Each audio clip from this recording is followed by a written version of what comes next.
spike of COVID positive cases and the number of death cases as well. So I'm pleased to inform you that today, Honorable Chief Minister of the State, the Deputy Chief Minister of the State, Leader of the Oppositions, Honorable Members, Honorable Ministers, and few Honorable Members of the Legislative Assembly have attended the meeting, and where we have the Chief Secretary and the team of his officers from different departments attending this review meeting which we had today. Friends, I am to inform you, due to the spike of COVID cases in the state, and as you are all aware that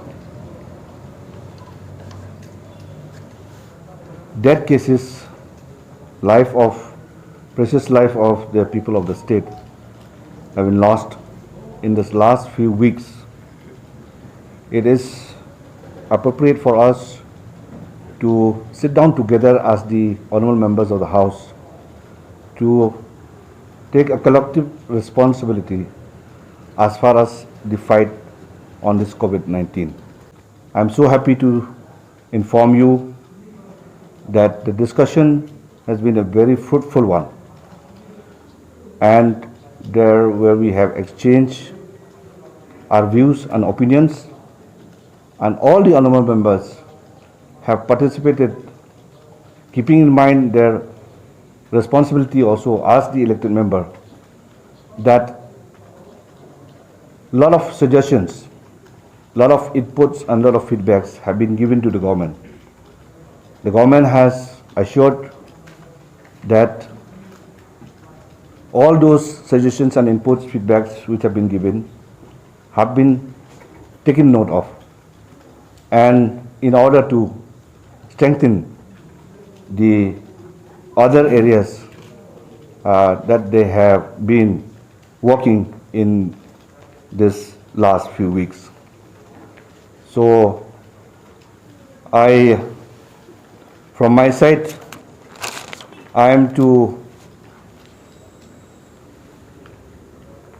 make an appeal to the citizen of the state that this is the time that the people of the state has to remain calm, cool, and have the confidence at the machineries that the government has in place in all the different locations of the state.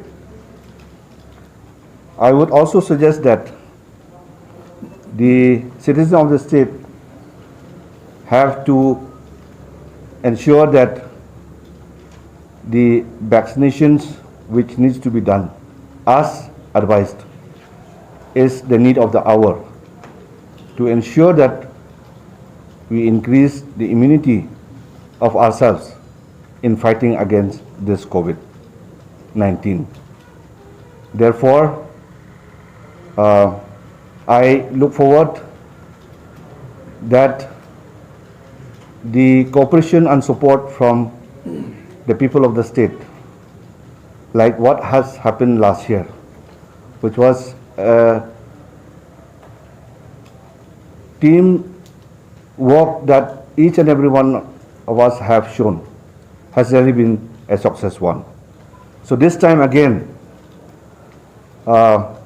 we have to be more focused on the participation of the people of the state from all walks of life in order to ensure that the government delivers and take care for its own citizens. I also would like to appeal to all the Darbar Shnongs, the headmen, the Sardar, the leaders of different groups, the NGOs, the religious groups, and so on, to come forward and work together with the government against this fight and the spread of this COVID-19. When the second wave came and it started hitting the younger age group, 35, 40, 45. It was kind of a surprise because we all understand that mutation of viruses don't take it doesn't happen so fast, but the way this particular virus is mutated caught everybody by surprise. So it will always be a challenge. That's not the most. I should say the worst thing we can do is to let our guards down. So therefore, we need to be prepared for all eventualities. We need to see all different kind of scenarios, do our best to ensure that we're able to stop the spread of the virus even now, and most likely, most probably we will, that if a third wave does come, then we need to ensure that the spread needs to be contained very fast. And obviously infrastructure building is something that will be a continuous process.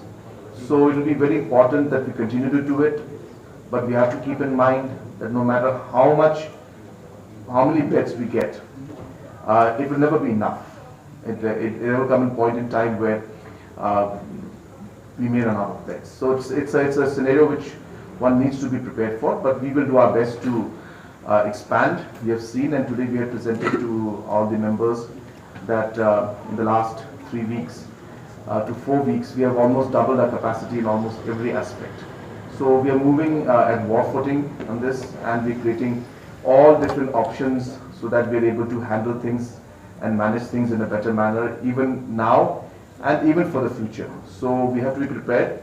The good part about at least this particular situation or this pandemic that we're facing is that in the second phase, or the second wave, the vaccine has come, and so we are hopeful that once the production is bumped up, once the production supply chain from the companies and from Government of India is streamlined and we get sufficient vaccines, we're hopeful that would really help us fight this in some stronger manner, I should say. But once again, the 18 and below age group will still be vulnerable. So therefore, one will really have to see how things happen. So right now, with what is in front of us is the challenge of ensuring that we reduce the speed of the spread of this virus. And as mentioned by the Honorable Speaker and the Honorable LO, that we need to all come together, we need to work together. Today's meeting is another very, very powerful message to the people of the state, that when it comes to the health and lives and interests of the people, the opposition, the ruling, all of us will always work together and give positive suggestions and ensure that we always contribute in a positive manner. And that message is something that the people should should understand also, and need to also participate while we fight this virus. So therefore, not just at the political leadership, but this has to go down all the way to society, to every village and to every household. This fight is, as we said, the virus spreads and behaves in unpredictable manners. So therefore, we need to be careful even at a household level. So therefore, this is a very strong message, and I once again would like to thank the Honorable Speaker for having convened this meeting, and thank the Honorable LO and all the members from different political parties who have given very, very good suggestions, and definitely we have taken note of the suggestions, and we will do our best to ensure that we make improvements in every aspect of the health delivery mechanism. Thank you. You see, we are in the midst of pandemic, and the whole focus of the government and all of us must be on saving as many lives as possible. That means, from the perspective of saving lives, you need to minimize the number of cases, the likelihood of transmission chain, how we dislocate them, and minimize the number of cases, and thereby minimize the number of loss of precious life. We have lost but a substantial number of precious lives. It's very painful to see these. So at the very outset, I would like to condole the loss of lives of so many precious lives. We extend our deepest condolences to all the affected families. Our prayers are with each one of them. Today, this meeting was again facilitated by Honorable Speaker, like what was initiated last year.